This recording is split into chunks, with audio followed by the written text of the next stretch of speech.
But that's Biden's America. There's another key point here that we're overlooking. You have all these Democrats, and yes, they're getting loud, but these Democrats complaining about Biden now is a little bit like Putin complaining about the rubble in Ukraine.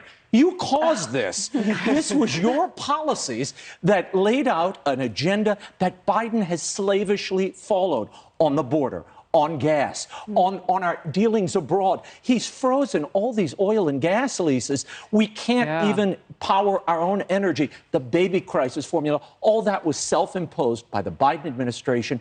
And these activists, these individuals who so rode him and pushed him into this corner, that's why he's in the low 20s, because that was the only place for him to go to satisfy his base. Now they're complaining. There's only one way to go, guys. It's the other direction. We have a chart. Let's pull that up, because you mentioned the polling. This is Real Clear Politics showing he's at 38.2% approval. But what's interesting is the trend line. You'll see it down, down, down, down, down. Look at that, Harris. And also interesting to me is Deborah Messing and these others, they're complaining that he hasn't done enough about the Dobbs decision. Well, what's he supposed to do? That's a decision of the Supreme Court. So if you're going to give the guy a break, give him a break for actually following the opinion of the court, which he's supposed to do as the executive. Well, he came into office thinking that he had a mandate, and at first tried to act like a dictator.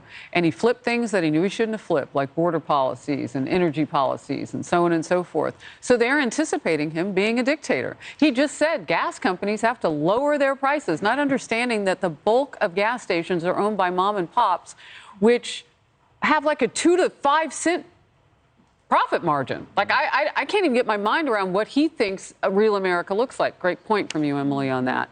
So they're expecting him to keep his promise of running the country with his vision. He can't run. He can barely walk his messaging. And I don't say that to pick on his physicality. I say that he can't walk, chew gum, do all of these things at the same time, and then turn around and handle a massacre without looking down at a note card. Come on, we're all seeing this now. This is not our imagination. I'm not a doctor.